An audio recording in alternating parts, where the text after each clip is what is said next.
Thanks very much for staying with us. Time now for Eye on Africa with me, Georgia Calvin-Smith. Tonight, the siege of Amarula. The survivors of a jihadist massacre near a gas facility in northern Mozambique launched a lawsuit against TotalEnergies.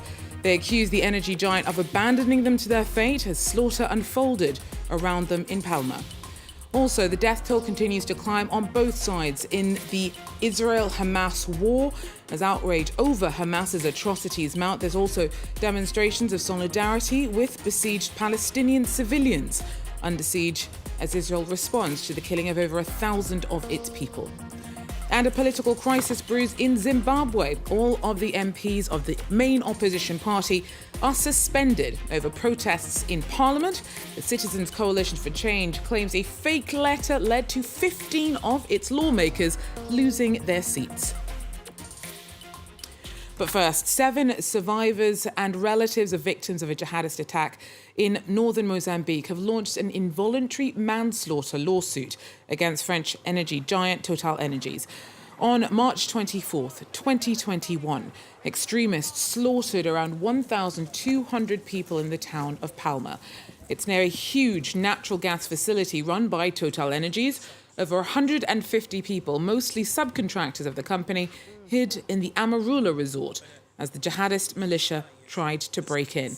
Now, after days without help from TotalEnergies, a private security company did manage to launch a helicopter rescue of some of those stuck at the site. But it was then reportedly refused fuel from TotalEnergies and couldn't return. Now, the group at the Amarula then tried to escape on their own in a convoy. 16 were killed. Now, earlier I spoke to Nick Alexander, one of the survivors, and he tells me more about what he and the other complainants think that TotalEnergies should have done in the circumstances. There were indeed rescues that they undertook and evacuated people to the nearest major city, which is Palma. But all of that was post the main attack. There was a couple of thousand people who were waiting at the gates of the Total camp in the days after the main attack, and they were only evacuated over the next week or two. The only evacuations and rescues that were achieved during the height of the attack from the 24th to the 28th were those of DAG, the private security company. Considering the horrific details of what you went through, why do you think that more has not been made of what happened at the Amarula? Well, I think it's on the African continent, and had it been in Europe or Eastern Europe, this would have been front page news for weeks. So it was a major news item for a couple of days, but it's up in Eastern Africa and it's forgotten. And we've just wanting to get answers as to why that is. So, what are you and the others hoping to get out of this complaint besides answers? I mean, you're going up against a huge multinational. It's going to be extremely stressful. What practically will come out of this to help you move forward with regards to what you went through? Well, I think a couple of things, and one big issue is the need for multinationals when they are operating in these kinds of environments that are remote or high risk. There's a higher degree of responsibility on multinationals to take care and every precaution for their subcontractors and the communities in which they work. It's not good enough to put a fence around your property and the concession that you've been granted and, keep all of the resources and the security to yourself. They were well protected within that concession area, while the rest of us contractors and people living in Palma were under the impression that the perimeter was secure and that in the event of something happening, we would be rescued or aided. And I guess really what we're trying to get to is to, why Total did not use the resources that it had available and at its disposal to make every effort to rescue those of us who were in the hotel and at other locations within Palma.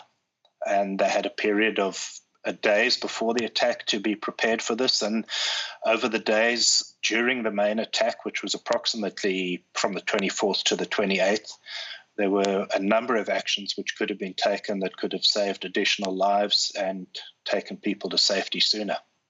Do you believe that specifically TotalEnergies took actions to prevent that helicopter getting access to the fuel it needed to come back for those stuck at the Amarula?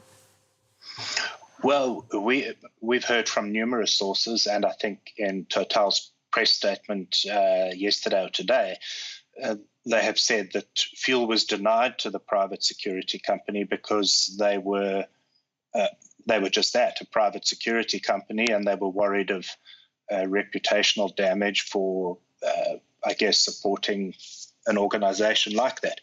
But by that stage, it had become such a humanitarian crisis that the security company and the pilots and the helicopters were involved exclusively in rescuing locals and those of us who were at the Amarula.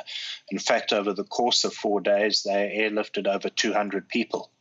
But with them having to fly a round trip of an additional hour to refuel, on the Friday when we eventually took the decision to try and escape on the border with Tanzania, they were unable to rescue any more of us, and they were unable to give us air cover as they had no fuel. Nick Alexander there, one of the complainants bringing a lawsuit against TotalEnergies for a massacre in northern Mozambique in 2021. Now, vote counting's underway in Liberia after Tuesday's presidential elections. President George Weah is hoping to beat 19 challengers and win a second term. Final results will be announced within 15 days.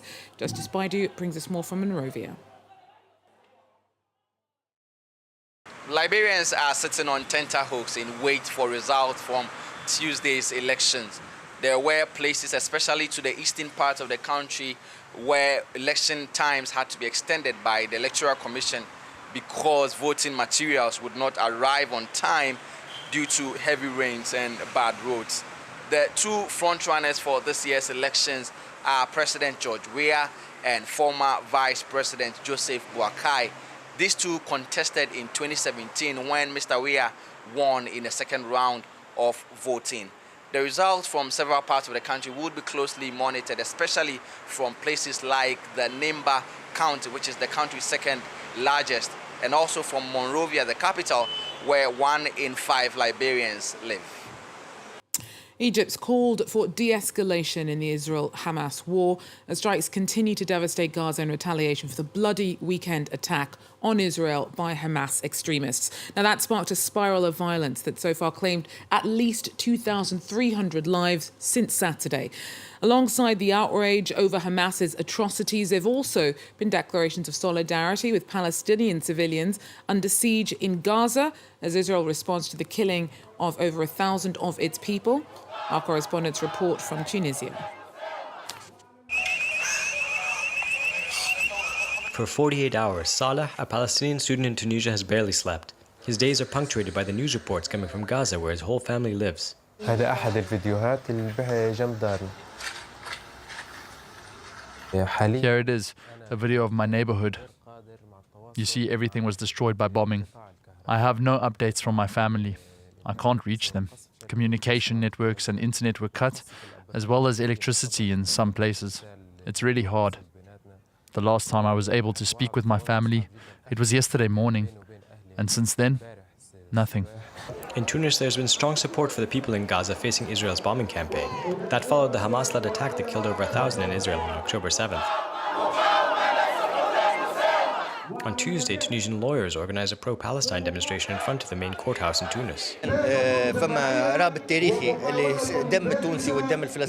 Tunisian and Palestinians share a long history. Our blood mixed during the 1982 Israeli bombing of the Palestinian Liberation Organization headquarters in Hammam shot, and Tunisia welcomed Palestinians after the invasion of Beirut. That's why it's very important for us to express our support for their cause, and we support them to the end. As the Israeli siege on Gaza has intensified, with Israel cutting off food, water, and power to the enclave, Tunisian President Kais Saied has been increasingly vocal about his pro-Palestinian stance. It's nothing new. He has made his position and his rhetoric on the Palestinian question concrete, which is popular in the country. As the violence continues to spiral, in Tunisia more demonstrations in support of Palestinians are planned, including one by the country's main labor union on Thursday. Now, it's been a turbulent week in Zimbabwean politics. All MPs from its main opposition CCC party have been suspended for scuffles in Parliament after several of their lawmakers lost their seats. Now, the Citizens Coalition for Change says that a letter claiming to be from the party and informing the Speaker that 15 MPs were no longer members was a fake. The Speaker accepted it anyway, and now the way's been paved for by-elections that could give the ruling ZANU-PF a boost. Nyashu Chingonu has more. Zimbabwe's Speaker of Parliament, Jacob Mudenda, has suspended opposition parliamentarians from attending Parliament for the next 6 sessions. This also means that the opposition legislators will not get their allowances for the next 2 months. This comes as opposition legislators protested in Parliament over the decision by Parliament to recall 15 of their members. The legislators sang and danced in Parliament and were ejected by the anti-riot police. The decision by the Zimbabwean Parliament to recall 15 of the opposition members will give ZANU-PF a chance to regain a 2/3 majority. This means that another round of elections, 15 in total, will be held across the country to fill in the vacant seats of the parliamentarians. This will allow ZANU-PF to make wholesale changes to the constitution, among which it will be able to amend the constitution to give the incumbent president, Emmerson Mnangagwa, another term of office. Nyash Chingonu there. Well, that's it for Eye on Africa. Thanks very much for joining us, though. Do so again if you can. Till then, take care.